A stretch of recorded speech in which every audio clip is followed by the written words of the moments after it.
오늘은 우리 존중 시리즈 마지막 시간으로 말씀을 함께 나누기를 원합니다. 여러분, 존중의 기본은 바로 마음에서 시작이 됩니다. 마음에서 존중이 시작되고 그래서 말과 행동으로 나타나게 되어 있습니다. 저는 여러 교회를 사역을 했습니다. 우리 교회를 제외하고 5개 교회를 사역을 제가 했는데요. 각각 2년씩 사역을 제가 했습니다. 부교육자 시절에 한 교회 쭉 있는 것보다 여러 교회 다니면서 이렇게 배우겠다라는 그런 마음으로 사역을 여러 교회를 다녔습니다. 그런데 각자의 교회들이 특징이 다 있습니다. 어떤 교회는요, 교회에 성도가 600명인데 관리하는 집사님이 없습니다. 관리 집사님도 없고 사무하는 집사님도 없어요. 그 일을 누가 다 해야 되냐면 교육자가 다 합니다. 그러니까 부목사님들, 전무사님들이 다 그걸 하는 거예요. 그러다 보니까 교회에서 잡일을 다 하는 겁니다. 웬만한 잡일은 다 해요. 뭐 현수막, 꼭대기 올라가서 현수막 걸고, 페인트 칠하고, 폐지 정리하고, 다 합니다. 다 해. 그러다 보니까 성도들이 이 목사님들한테 어떤 잡일을 시키는 것을 당연하게 생각하는 교회가 있었습니다. 그래서 목사님 이거 해주세요, 이거 해주세요. 그렇게 합니다. 왜냐하면 관리 집사님 없으니까 이렇게 다 시키는 거예요. 그래서 그런 일들을 하다 보니까 육체적으로 굉장히 피곤합니다. 그런데 그러면서도 또 매일매일 또 저녁 기도회가 있어서 매일매일 저녁 기도 설교를 또 준비를 해야 돼요. 매일매일 저녁 기도 또 설교를 준비해야 되죠. 새벽에 4시에 일어나서 차량 운행 나갔다 와야 되죠. 또 금요기도 있죠. 또 수요일 날도 또 오전에 또 설교가 또 있어요. 오전에도 있고 오후에도 있었거든요. 또 그 설교도 또 준비를 해야 됩니다. 그러니까 너무 피곤한 거예요. 이게 물이 없는 그 우물을 닥닥 긁어서 물을 길어야 되는 그런 심정이었습니다. 내 안에 은혜가 쌓여야지 은혜도 길어내는데 그런 게 없는데 계속 그냥 소진만 시키는 그런 교회였다는 겁니다. 그러다 보니까 이 교회에서 사역하는 목사님들이 금방 갑니다. 금방 피곤하니까 다른 교회로 금방 가버립니다. 그리고 어떤 교회는 잡일을 시키는 교회는 아니었는데 성도들이 목회자를 보는 그 자세가 소 닭 보듯이 보는 그런 교회가 있었습니다. 그 교회는 늘 성도 간에 다툼이 있었습니다.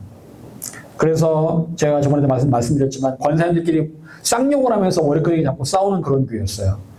목회자를 향한 신뢰도 없습니다. 담임 목사님이 합시다 라고 하면 전부 다 반대하고 그러는 교회였어요. 설교를 하잖아요? 안 듣습니다. 안 들어요. 특히 수요일 날 설교를 하잖아요. 그러면 안 들어요. 그냥 오는 겁니다. 교회. 나이 드신 분들이 오셔가지고 그냥 듣는 거예요. 듣고 있는 겁니다. 그냥. 그런데 설교를 그냥 받아들이는 게 아니에요. 아멘도 당연히 없습니다. 교회가. 찬양인도를 하면 박수도 안 치고 그냥 구경하듯이 그냥 그렇게 보는 교회가 있었습니다. 또 어떤 교회는 목회자 경력이 아무리 적고 어려도 목회자를 존중하는 그런 교회도 있었습니다. 김해에 있던 교회가 그런 교회였습니다. 성도들이 대부분 목회자를 굉장히 존중했고 목사님 말씀에 이의를 제기하는 성도들이 아무도 없었어요. 그러다 보니까 그 교회 다른 교회 다니던 그 집사님 한 분 오셔가지고 그 교회에서 전에 있던 교회에서 뭘 배웠는지 모르겠지만 이 목회자를 욕하는 거를 배운 거예요. 그래가지고 와서 이렇게 성도들 사이에서 목회자를 막 욕하려고 합니다. 그런데 아무도 호응을 안 하는 거예요. 아무도 호응을 안 하니까 이분이 제풀에 죽어가지고 더 이상 아무 얘기는 안 하더라고요. 설교를 하면 얼마나 아멘을 잘하는지 제가 부담스러울 정도로 그렇게 아멘을 잘했던 그런 교회가 있었습니다. 금요 기도회를 하잖아요. 9시, 10시에 금요 기도를 하는데 꽉꽉 들어찹니다. 새벽 기도회 하잖아요.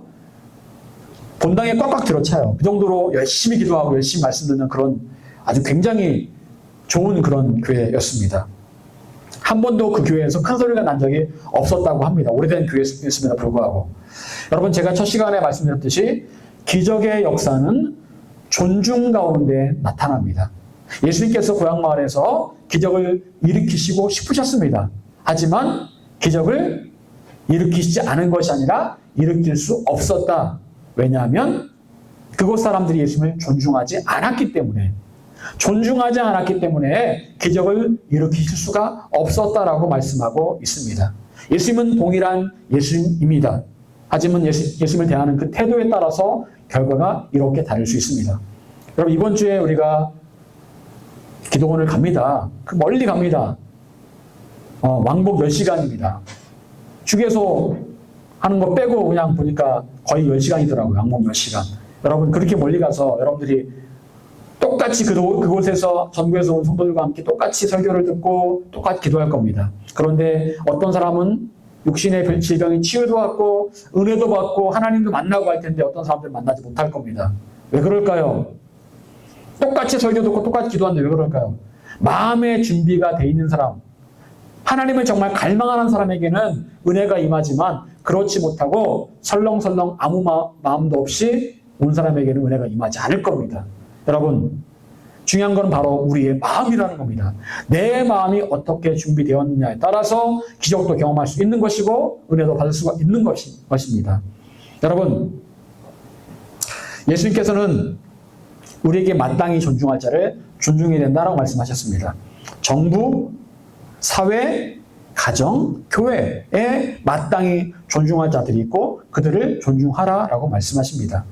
존중은 바로 나의 마음의 문제입니다. 그가 어떠냐, 이게 중요한 게 아니에요. 그 사람이 어떠냐가 중요한 게 아닙니다. 정부의 지도자가 어떠냐가 중요한 게 아닙니다. 그냥 내가 하나님 말씀에 순종함으로 그냥 존중하는 겁니다. 여러분, 그런데 이런 존중의 마음의 뿌리는 바로 어디에서 근본적으로 시작이 됩니까? 가장 근본된 뿌리는 바로 하나님을 존중하는 것에서 모든 존중의 시작점이 바로 거기에 있다는 겁니다. 여러분, 하나님을 존중하는 사람은 다른 사람도 존중하고 사랑합니다. 제가 거쳐갔던 수많은 교회 가운데 정말 믿음이 좋았던 목회자를 정말 순수하게 존중했던 그 교회 성도들은 정말 삶에서도 그런 존중이 느껴질 정도로 참 좋은 사람들이었습니다. 순수했어요. 제가 그래서 김해 그 교회를 처음에 딱 가면서 와, 이런 교회도 있구나. 그런 생각을 제가 하면서 너무 감동을 받았어요. 교회가 요즘 크게 부흥해서 건물도 새로 졌던데 어쨌든 굉장히 하여튼 그분들 보면서 제가 많은 도전을 받고 삶에서 또한 그분들을 보면서 많이 제가 은혜를 많이 받았습니다. 하지만 목회자를 존중하지 않는 교회는 나중에 보면 기도도 하지 않더라고요. 기도를 하라고 해도 기도도 안 합니다. 예배를 드리라고 해도 제대로 예배를 안 드립니다. 그냥 구경합니다. 관망하는 자세로 그렇게 보고 있더라는 겁니다. 여러분, 결국 하나님을 향한 믿음이 특별했던 사람들, 기도도 열심히 했던 그분들이 남들도 존중하고 있더라는 거예요. 여러분, 우리가 가장 존중해야 될 분은 바로 하나님이십니다. 만약 우리가 존중해야 될 여러 대상이 있다면 그중 가장 우선적인 존중의 대상은 바로 하나님이십니다. 여러분, 엘리에게는 2명의 아들이 있었습니다. 2명의 아들도 제사장이었습니다. 엘리는 대제사장, 2명의 아들은 그냥 제사장. 그런데 그 아들이 무슨 짓을 했습니까? 그들은 하나님께 드려진 고기 중에서 가장 좋은 것을 임의로 취해서 그걸 먹었습니다. 성전에서 섬기는 젊은 여자들과 간음했습니다. 요즘으로 말하면 교회에서 헌금을 훔치고 교회에서 간음죄를 저지른 거예요. 아버지는 큰 교회 담임 목사님, 두 아들은 부목사님이었어요. 말하자면. 여러분, 이 사실을 아버지 엘리도 잘 알고 있었습니다. 그런데 아버지 엘리가 어떻게 했을까요?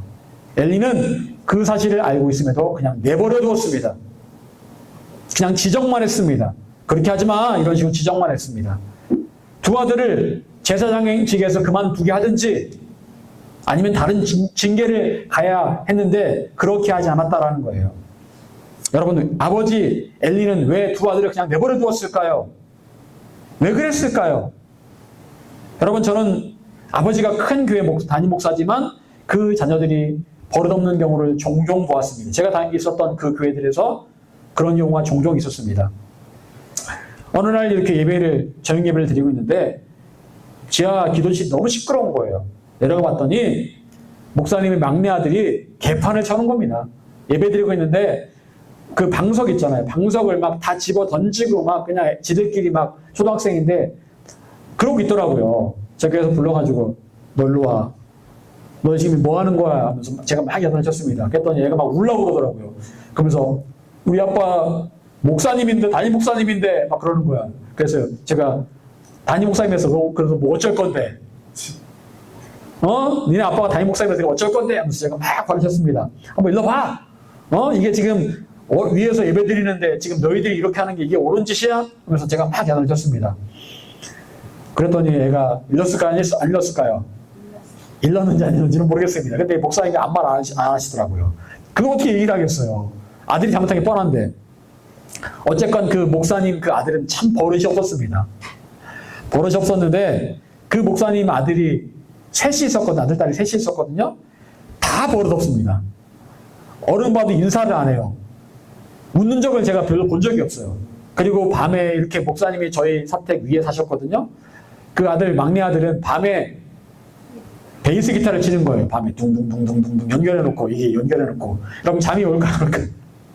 밤 12시에 이 앰프 연결을 둥둥둥둥 치면 그게 밑으로 다 내려오잖아, 소리가. 베이스 소리 얼마나 웅장합니까?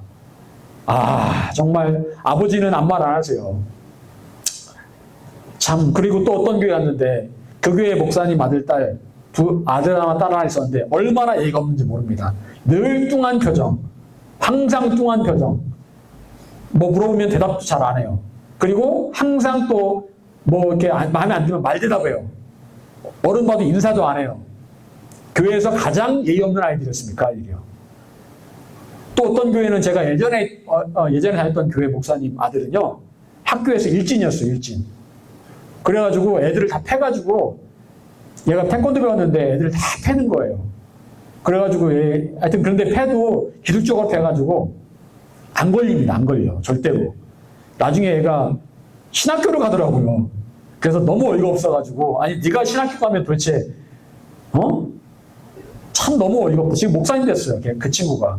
잘하고 있는지는 모르겠지만, 여러분, 참, 그런데 아이러니한 거는요, 그 목사님들이요, 자기 그 자녀를 야단치고 교육을 제대로 못 하시더라고요. 이쁘다만 하지. 그걸 보면서 지금 보니까 이 엘리와 그 두 아들이 생각났습니다. 여러분, 아버지에게 자녀가 소중합니다. 그래서 쉽게 난치지 못하고 너무 오냐오냐 키우면 이런 일이 벌어집니다. 엘리도 마찬가지였다는 겁니다. 엘리는 자신의 두 아들을 귀하게만 여길 줄 알았지 징계할 줄을 몰랐어요. 그리고 가장 근본적인 문제는 엘리는 두 아들을 하나님보다 더 존중하고 더 사랑했다는 겁니다. 두 아들이 하는 짓이 엄청난 죄라는 사실을 알매도 불구하고 두 아들을 징계하지 않으므로 하나님보다 두 아들을 더 사랑하는 모습을 보여주었다는 겁니다. 여러분, 하지만 아브라함은 달랐습니다. 아브라함에게도 아들이 있었습니다. 외아들 이삭이 있었습니다. 하나님께서 어느 날 아브라함에게 그 아들을 바치라고 말씀하십니다. 언제는 줬다가 언제는 뺏어간다. 이거 이해가 안 되잖아요. 그런데 그 아브라함은 자기 아들을 바치라는 말을 듣자마자 아침 일찍 일어나 아무 말도 하지 않고 아들을 데리고 모리아 산으로 갑니다. 지금의 이스라엘 예루살렘의 바로 그 모리아 산, 거기를 말하는 겁니다. 그리고 아무 망설임 없이 아들을 이삭을 하나님께 드리려고 합니다. 아들이 귀하지 않아서였습니까? 아니요. 그럴 리가 없습니다. 너무나 귀한 아들이었습니다. 아들을 너무나 사랑했습니다. 하지만 아브라함은 그 아들보다도 누구를 더 존중한 거예요? 하나님을 더 존중한 겁니다. 하나님을 더 사랑한 거예요. 그 어느 것보다도 하나님보다 앞서는 것은 없었습니다. 아무리 가족이 소중해도 하나님보다 앞서지는 못했다라는 겁니다.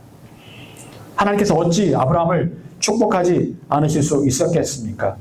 하나님을 가장 존중하는 사람을 하나님께서도 가장 존중해 주십니다. 여러분, 우리 누구든지 당연히 존중할 수 있어야 됩니다.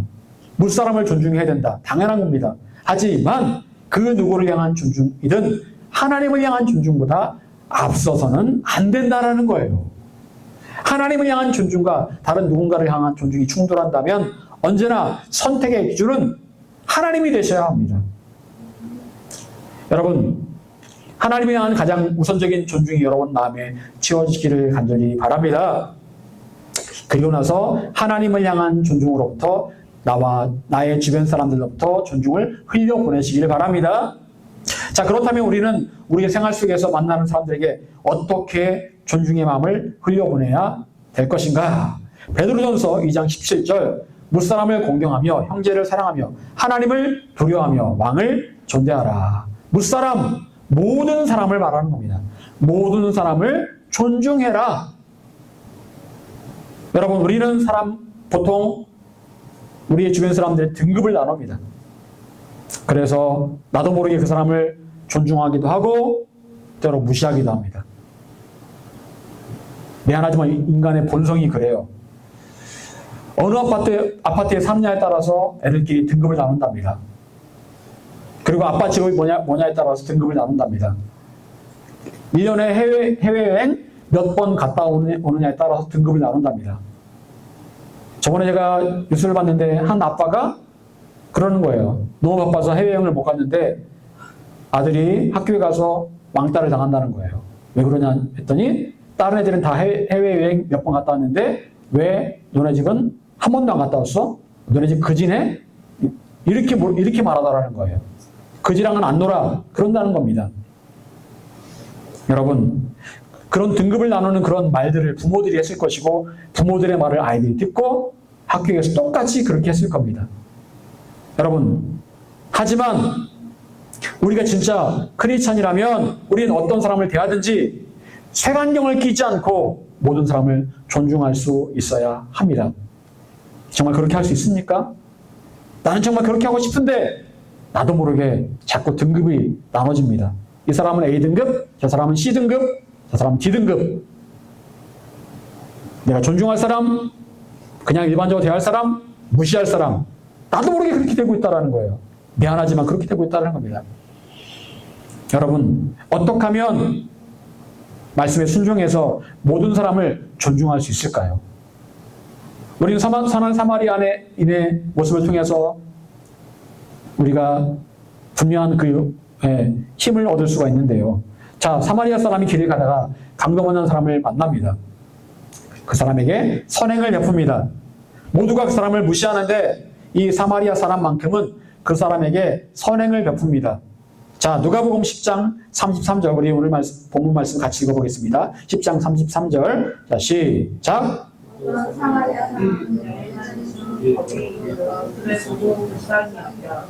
자, 왜 사마리아 사람이 그 강도 만난 사람을 도와주었을까요? 왜요? 불쌍히 여기는 마음이 생겼기 때문에 그런 거예요. 여러분, 마음에서 존중이 나온다고 그랬죠. 여러분, 그런데 이 사마리아 사람의 마음에는 어떤 마음이 있었습니까? 불쌍히 여기는 마음이 있었다. 자, 영어 성경에 보니까 compassion이라고 합니다. compassion이라는 말은 무슨 말이에요? 연민, 동정. 여러분, 그런데 이 말은요, 격두어 com과 passion이란 말의 합성어예요. com이란 말은 무슨 말이에요? 함께, 같이, together라는 말입니다. 함께, passion은 뭐예요? 느낀다라는 겁니다. 함께 느낀다라는 거예요. 함께 느낀다. 사마리아 사람은 강도 만난 사람을 보았을 때 무엇을 느꼈습니까? 얼마나 아플까? 지금 다 죽어가는 상황인데 얼마나 괴로울까? 저 사람의 가족들은 얼마나 근심하고 있을까? 이 사실을 알면 얼마나 힘들까? 그걸 느끼고 있었던 거예요. 여러분 그 피를 한번 흘려보셨습니까? 피가 빠져나갈 때 느껴보셨어요? 내 몸에서 피가 빠져나가는 기분. 저는 피를 병원에서도 한번 흘려봤지만 그때는 사실 못 느꼈고 예전에 군대 가서 헌혈할 때 그걸 느꼈습니다. 피가 이제 제 몸에서 이제 피를 빼내는데 헌혈한다고 눈앞이 캄캄해지면서 구토가 나오면서 정신이 아득해지더라고요. 그러면서 이러면서 죽는구나. 그때 그런 경험을 제가 한번 했어요. 근데 지금 이 사람이 강도 만나서 칼에 찔렸기 때문에 그런 상황이에요. 피가 점점 새고 있었고 정신이 아득해지면서 구토가 나오면서 힘이 없어지고 그런 상황이 된 겁니다. 그런데 이 사마리아 사람이 그걸 보면서 그 감정을 느낀 거예요. 와, 얼마나 힘들까? 얼마나 아플까? 병원에 있다 보면 어떤 환자들은 간호사한테 아가씨라고 부릅니다. 아가씨. 요즘 아가씨라고 잘 안 부르죠. 옛날에는 그냥 아가씨라고 그런 일반적으로 불렀는데 요즘 아가씨라고 하면 약간 좀 하대하는 듯한 느낌이 좀 들고 좀 약간 그러지. 다방 아가씨도 아니고 무슨 아가씨라고 그래요. 요즘 안 하잖아요. 근데 어떤 사람은 어이라고 불러요. 어이! 어이! 또 어떤 사람은요, 욕합니다. 욕하면서 반말을 하면서 저번에 어떤 70대 그 할아버지는 자기가 월남전에 갔다 왔는데 간호사가 불렀는데 빨리 안 왔다고 총으로 쏴 죽여야 된다고 그래요. 그건 제가 지금 이 말은 아주 간단한 말이고 더 심한 욕을 했어요. 그러니까 그 간호사가 굉장히 사람 진짜 좋거든요. 근데 막 너무 막 씩씩거리면서 도대체 이걸 어떻게 되는 거냐고 막 진짜 간호사가 너무 열받아가지고 막 그러면서 이거 신고를 해야 돼 말아야 돼 막 그러면서 왜 그렇게 말할까요? 사실은 따지고 보면 손녀뻘이거든요. 여러분, 그런 말을 내가 손녀한테 한다? 그럴 수 없잖아요. 그런데 그런 말을 들은 간호사들의 마음이 얼마나 상할까 전혀 생각하지 않은 겁니다. 간호사들도 집에 가면 누군가의 소중한 딸이고 가족입니다. 가족이라면 그렇게 말할 수 있습니까? 가족한테? 여러분, 존중의 시작은요, 상대방과 같은 마음이 되어보는 거예요. 존중은 상대방의 마음을 함께 느껴보는 겁니다. 그러면 함부로 말할 수 없고 존중할 수 있습니다. 여러분, MBTI에 F가 있잖아요. F. 저는 F인데 F는 뭐예요? 같이 공감해 주는 거 아니에요. 그 사람의 마음을 공감해 주는 거 아닙니까?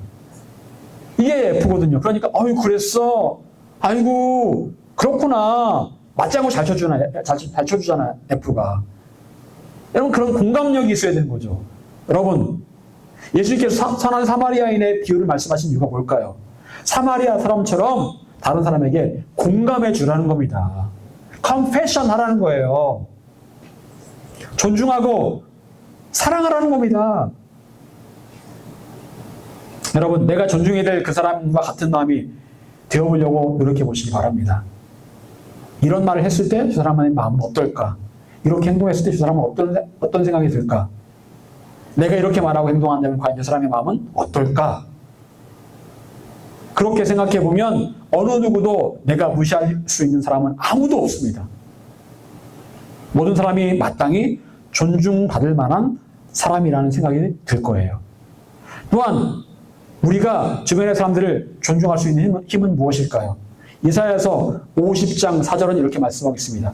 주 여호와께서 학자들의 혀를 내게 주사 나로 곤고한 자를 말로 어떻게 도와줄 줄을 알게 하시고 아침마다 깨우치시되 나의 귀를 깨우치사 학자들 같이 알아듣게 하시도다. 이사야는 곤고한 사람들을 어떻게 도와준 겁니까?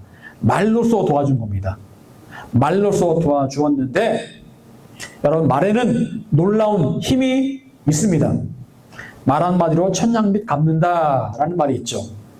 그 말처럼 내가 어떻게 말하느냐에 따라서 나의 삶이 달라지는 놀라운 결과가 일어나게 됩니다. 우리는 말로써 누군가를 죽일 수도 있고 살릴 수도 있습니다. 말이란 쉽게 내뱉습니다. 하지만 아무리 말 한마디 잘못 내뱉고 100번 잘해도 소용없어요. 고맙긴 하죠. 100번 잘하면. 그런데 마음에 박힌 상처는 빠지지가 않습니다. 희한하죠. 그때 받았던 그 상처가 이 말로 받은 상처가 빠지질 않아요. 사라지질 않아요. 100번을 잘해도요. 많은 사람들이 그런 생각을 합니다. 말로 상처를 한번 준 다음에 약간 미안하니까 10번 내가 뭔가 좀 잘해줘야지 100번 잘해줘야지 그러면 그거 잊어지겠지? 아니요. 안 잊혀져요. 정확하게 가서 그때 말로 상처 준 거에 대해서 용서를 구해야 돼요. 네, 그때 그런 말 했는데 진짜 미안합니다. 미안해. 죄송합니다. 라고 사과를 구해야 돼요. 진심으로요. 그렇지 않는 이상은 상처가 사라지지가 않습니다. 여러분, 많은 사람들이 상처받는 이유가 무엇입니까? 말 때문에 그런 거예요. 우리는 말로써 다른 사람을 무시할 수도 있고 말로써 그 사람을 존중할 수도 있습니다. 저는 지금도 20년 전에 들었던 그 말 한마디에 상처를 입었고 그 말 한마디가 저를 굉장히 지금 생각해도 무시하는 그런 말이었어요. 사라지지가 않는 거예요. 제가 정말 좋아했던 그 교회 목사님이 했던 그런 말이었습니다. 그 말이 제 가슴에 박혀서 사라지지가 않는 거예요. 20년 지났는데도. 희한하죠. 여러분, 이사야는 자신의 말로 누군가를 진심으로 존중하기 위해서 어떻게 했을까요? 하나님께 기도합니다. 하나님, 저에게 학자들의 혀를 주소서. 그리고 곤고한 사람을 어떻게 도와줄 줄 알게 하소서. 학자들의 혀. 여러분, 학자들의 혀는 어떤 혀일까요? 학자들이 어떻게 말합니까? 지혜롭게 말하잖아요. 조리 있게 말하잖아요. 너무 흥분되지 않고 조리 있게, 지혜롭게 말하잖아요. 그렇죠. 여러분, 얼마나 귀한 기도입니까? 하나님, 저에게 학자와 같은 혀를 주소서. 이사야는 하나님께서 자신의 마음에 곤고한 사람을 세워주는 말을 알려달라고 기도하고 있습니다. 이사야는 말 잘하게 해달라고 말 잘하게 해달라고 자신이 알고 있는 것들을 뽐내게 해달라고 기도하지 않았습니다. 이사야의 기도는 다른 어려운 사람들을 세워주고 힘을 주는 말을 하게 해달라는 그런 기도였습니다. 여러분, 어떻게 하면 우리가 학자들의 말을 할 수 있을까요? 여기 뭐 자국 나는 것 같은데요? 어떻게 하면 우리가 학자들의 말을 할 수 있을까요? 여러분, 그 뒤에 이사야의 또 다른 기도가 나옵니다. 이사야는 어떻게 기도하고 있습니까? 학자같이 알아듣는 귀를 주옵소서. 학자들같이 알아듣는 귀를 주옵소서. 여러분, 누군가를 세워주고 힘을 주는 말을 잘하기 위해서 사실 우선적으로 중요한 건 뭘까요? 잘 들어주는 거예요. 잘 들어주는 겁니다. 하나님께서 이사야의 귀를 깨우쳐 주셨다고 했습니다. 그래서 학자들 같이 잘 알아듣게 되었다라고 말씀하고 있어요. 여러분, 누군가를 세워주는 말을 하기 위해서 가장 먼저 중요한 것은 하나님께서 나의 귀를 깨우쳐 주시는 겁니다. 귀를 열어주시는 거예요. 내가 잘 알아들어야 좋은 말을 할 수 있을 거 아닙니까? 그럼 내가 잘 알아듣지도 못하면서 그냥 내가 알고 있는 지식을 쭉 얘기하면 그건 뭐예요? 소위 말해서 현학적 지식을 뽐낸다라고 얘기를 하죠. 한마디로 자기 지식을 자랑하는 거예요. 여러분, 누군가를 위로해주고 세워주고 힘을 주는 말을 하기 위해서 가장 중요한 것은 바로 나의 귀가 열려 내가 그 사람의 말을 잘 듣고 그 사람의 사정을 깨달아 아는 겁니다. 그렇게 할 때 진짜로 존중의 말을 할 수 있는 거예요. 성경은 분명히 말씀합니다. 뭐는 속히 하라? 듣기는 속히 하되 말하기는 더디 하라. 듣기는 속히 해라. 말하기는 더디 해라. 그런데 우리들은 말하기는 속히 하고 듣기는 더디 합니다. 남 얘기하면 안 들어요. 내 말 하기는 바쁩니다. 사람들이 다 그래요. 그래가지고 막 분노가 쌓여가지고 막 그냥 앞뒤 사정 보지도 않고 그냥 말부터 하는 거예요. 인터넷 그 기사를 보면은 때로 그 기사 본문만 보고 답글 쓰는 사람 되게 많아요. 본문 내용은 그게 아니거든요. 답글에 근데 기사 제목이 뭐라고 써 있으면 그것만 가지고 답글을 쓰는 거예요. 내용 그게 아닌데. 사람들이 그렇다니까요. 특히 요즘 사람이 더 그래요. 돈이 쌓여가지고 그냥 쏟아내려고만 합니다. 남 얘기 들을 생각을 안 해요. 여러분, 예수님을 생각해 보십시오. 예수님께서는 세리 삭개오의 집에 들어가셔서 먼저 세리 삭개오의 말을 들으셨습니다. 그리고 삭개오가 지었던 모든 죄를 삭개오는 상세하게 얘기했고 어떻게 갚을 거다라는 말을 합니다. 그 말을 다 들으신 다음에 삭개오를 축복해 주십니다. 여러분, 우리는 각 사람의 형편과 어려움을 듣고 깨달을 수 있어야 됩니다. 그런 다음 그 사람을 존중하고 세워주는 말을 할 수 있습니다. 그리고 이 모든 것들은 하나님께서 나의 귀를 열어 깨닫게 하시고 나의 입술에 지혜를 주실 때 가능한 겁니다. 여러분, 하나님께서 여러분에게 깨달아 알 수 있는 귀와 곤고한 사람을 세워주는 지혜의 말씀을 부어주시기를 소망합니다. 사랑하는 여러분, 우리 주위 사람들 가운데 우리가 무시할 수 있는 사람은 아무도 없습니다. 다 존중받을 사람들이에요. 심지어 내가 어떤 서비스를 받는 그런 입장이라 할지라도, 식당에서 서비스를 받는다 할지라도 그 사람에게 최고의 존중을 보여주면 그 사람이 나에게 주는 서비스도 다를 수밖에 없습니다. 제가 미용실에 가서 한 달에 한 번씩 머리를 감는데 갈 때마다 꼭 음료수를 가져갑니다. 음료수랑 간식을 가져가요. 두 분이 계시는데 꼭 두 분께 드립니다. 원장님, 부원장님. 그러면 지금 그 커트값이 13,000원이거든요. 남자가. 제가 저번에 13,000원 드리려고 했는데 안 받아요. 안 받고 11,000원만 받는다는 거예요. 다른 사람들 13,000원 받는데 저는 11,000원만 받아요. 감사하죠.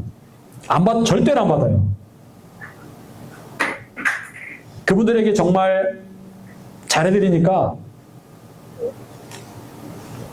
리워드가 오더라고요. 여러분, 존중의 대가로 어떤 혜택을 누리기 위해서 우리가 존중하는 건 아닙니다, 물론. 하지만 남을 존중하면 예상치 못한 그런 일들이 우리에게 있을 수가 있는 거예요. 여러분 주위의 사람들이 누구든지 그 사람에게 그 사람이 기대하는 그 기대 이상의 존중을 보여주시기 바랍니다. 물론 그 사람에게서 어떤 돌아올 존중을 기대해서가 아니라 그냥 크리스찬으로서 내가 얼마나 존중하는 사람인지, 내가 얼마나 친절한 사람인지를 보여줄 필요가 있습니다. 크리스찬은 친절해야 돼요. 친절해야 됩니다. 그리고 이런 존중하는 사람이 되기 위해서 늘 하나님께서 여러분 마음 가운데 존중의 마음을 부어달라고 기도하시기를 바랍니다. 사랑하는 여러분, 존중은 하나님께서 우리를 먼저 존중하신 데서 비롯됐습니다. 하나님께서 예수님을 이 땅 가운데 보내심으로 우리를 먼저 존중해 주셨어요. 그리고 우리도 하나님을 최고로 존중할 수 있어야 합니다. 그리고 하나님께 사랑이 부어짐으로 또한 이 땅의 모든 사람들을 존중할 수 있어야 합니다. 여러분은 세상에서 어떤 사람으로 비춰지고 있습니까? 존중하는 사람입니까? 아니면 무시하는 사람입니까? 등급을 나누는 사람입니까? 여러분, 바라기는 저와 여러분 모두가 모든 사람을 존중하고 사랑함으로 그리스도의 향기가 여러분을 통해 나타나는 사람 되시기를 간절히 축원합니다. 기도하겠습니다.